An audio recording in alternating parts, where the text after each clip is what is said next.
La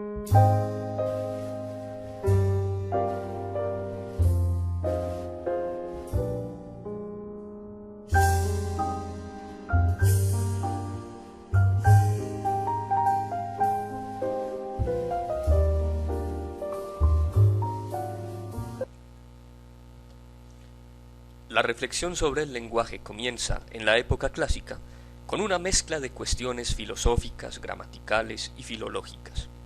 Las nociones lingüísticas que hoy son evidentes para nosotros, como sustantivo, verbo, oración, vocales y consonantes, apenas estaban consolidándose y daban lugar a discusiones que hoy nos parecerían jocosas.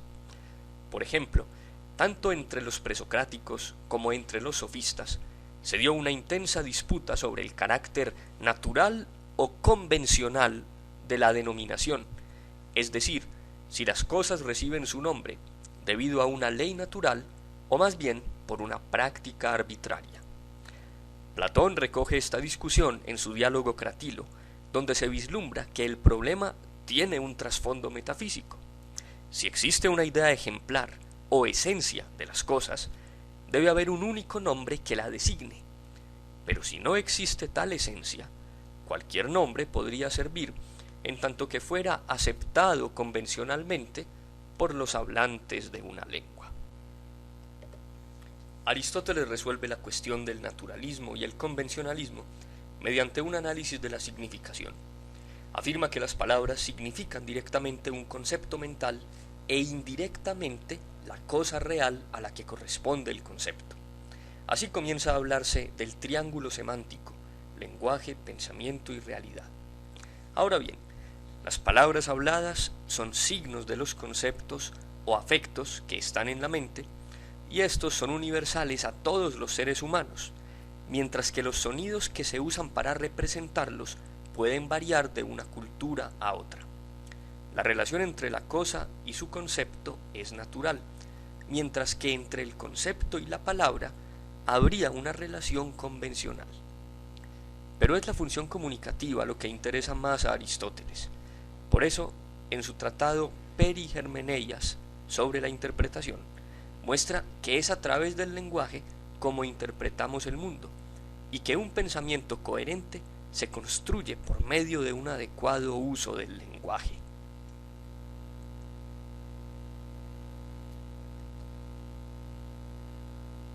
En la época medieval, el tema del lenguaje estará centrado en la discusión sobre los universales. Un universal es el concepto o idea que tenemos de las cosas particulares, así como caballo es el universal que se individualiza en Babieca, Rocinante o Bucéfalo. El problema consiste en saber si lo más real son estos entes individuales que cambian y desaparecen con el tiempo, o los universales, que son su esencia inmutable. Los filósofos realistas o universalistas, como Pedro Abelardo, sostienen que los universales, que existen en la mente de Dios desde antes de la creación y que están en las cosas como su esencia, son lo más real, evocando con ello la teoría de las ideas de Platón. Mientras que los nominalistas, encabezados por Guillermo de Ockham, sostienen que sólo existen los entes individuales particulares y que los universales no son más que conceptos, abstracciones que se forman en la mente. Stat rosa pristina nomine, nomina nuda tenemus, es el verso popularizado por Umberto Eco que resume la posición nominalista. De la rosa original no nos queda más que el nombre. En la época moderna, los filósofos empiristas vincularán el problema del lenguaje con el problema del conocimiento. Locke, por ejemplo, se pregunta cómo es posible que formemos conceptos a partir de la mera experiencia y los vinculemos con palabras. Hume, por su parte, nos alertará acerca de los prejuicios que la estructura lingüística, que nuestro modo ordinario de hablar, inducen en nuestra manera de concebir la realidad. Más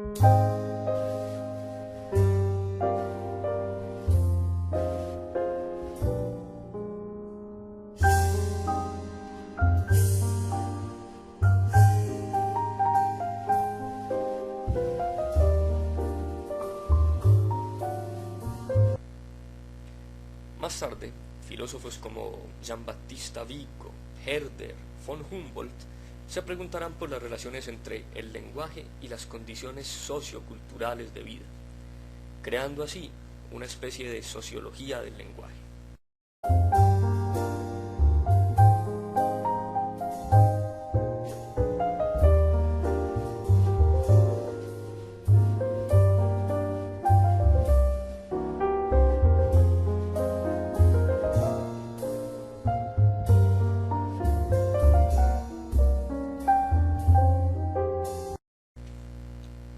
Pero es entrando al siglo XX cuando la ciencia y la filosofía redescubren el interés por el lenguaje.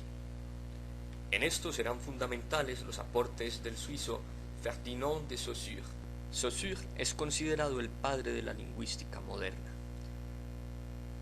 Uno de sus principales aportes fue haber delimitado el campo de investigación de esta ciencia. Para ello, definió los conceptos de lenguaje, lengua y habla. Por lenguaje entiende la facultad universal de comunicarse simbólicamente. Por lengua entiende el sistema social y convencional de signos y reglas para emplearlos. Y por habla, la realización individual y concreta del lenguaje y la lengua. La lengua es el objeto de estudio propio de la lingüística.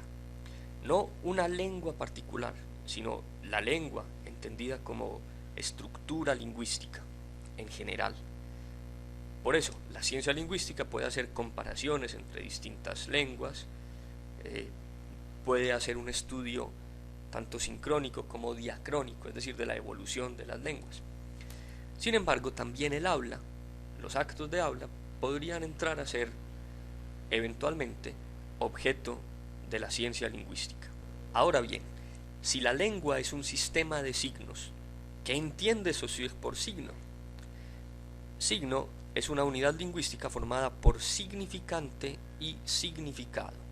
El significante es la parte física, visible o audible del signo, mientras que el significado es el concepto mental que evoca, diríamos, la definición que aparece en nuestro diccionario mental cuando oímos o leemos un signo. En la misma época de Saussure, el alemán Gottlob Frege se había ocupado del lenguaje desde una perspectiva lógica, con lo que llegó a ser considerado el fundador de la lógica matemática.